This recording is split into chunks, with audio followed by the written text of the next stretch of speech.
Hello മുതമണി, ഷാവുലേ എന്നുള്ള സുബ്രേട്ടൻ്റെ വിളി കേട്ടപ്പോൾ ഒന്ന് പോയി നോക്കിയതാണ്. നോക്കുമ്പോൾ നല്ല തളിരായിട്ടുള്ള ചേനയില തന്നിട്ടോ. ചേനയില തോരനുണ്ടാക്കിയാലോ നമുക്ക്.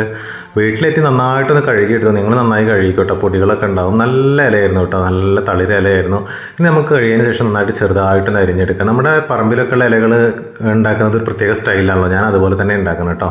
കാന്താരി മുളക് പൊട്ടിച്ച് തന്നിട്ടുണ്ട്, അതൊന്ന് ചതച്ചെടുക്കാം നമുക്ക് ഇടികല്ലിലിട്ടിട്ട്. അത് കഴിഞ്ഞതിന് ശേഷം നമ്മൾ ഒരു ചട്ടി അടുപ്പിൽ വെച്ചിട്ട് നമ്മൾ വെളിച്ചെണ്ണ ഒഴിച്ച് കൊടുക്കുക. വെളിച്ചെണ്ണ ഒഴിച്ച് കൊടുത്തിട്ട് കടുക് ഇട്ട് കൊടുക്കുക. ഉള്ളിയൊന്നും ചേർക്കുന്നില്ല കേട്ടോ. നമ്മൾ പയറിലൊക്കെ ഉണ്ടാക്കില്ല നമ്മളെ ഉമ്മയൊക്കെ, അതുപോലെ തന്നെ ഉണ്ടാകും കേട്ടോ. പിന്നെ ചതച്ചിട്ടില്ല നമ്മളുടെ പച്ചമുളക് ഇട്ട് കൊടുത്ത് അത് കഴിഞ്ഞതിന് ശേഷം നമ്മൾ കുറച്ച് അരിമണി ഇട്ട് കൊടുത്ത് അതും കൂടെ നന്നായിട്ടൊന്ന് വറുത്തെടുക്കുക. അരിമണി ഇതുപോലെ ബ്രൗൺ കളർ ആകുമ്പോൾ നമുക്ക് ഇല ഇട്ട് കൊടുക്കാം. ഇനി പാകത്തിനുള്ള ഉപ്പ് ഇട്ടിട്ട് നമുക്കൊന്ന് അടച്ച് വെച്ച് ചെറിയ സമയം മതി കേട്ടോ വെന്ത് കിട്ടാനായിട്ട്. അത് വേവിക്കാൻ വേണ്ടി വയ്ക്കാം കേട്ടോ. തുറന്ന് നോക്കിയപ്പോൾ ഇലയൊക്കെ നന്നായി വെന്തിട്ടുണ്ട്. കുറച്ച് നാളികേരം കൂടി ഇട്ടിട്ട് നന്നായിട്ട് നമുക്ക് ഇളക്കി യോജിപ്പിക്കാം കേട്ടോ. നല്ല കിടക്കാച്ച സംഭവമാണ് കേട്ടോ. കുറച്ച് സുബ്രേട്ട് കൊണ്ടെടുത്തിട്ട് വരാം. അപ്പോൾ അടുത്ത വീഡിയോയിൽ കാണാം.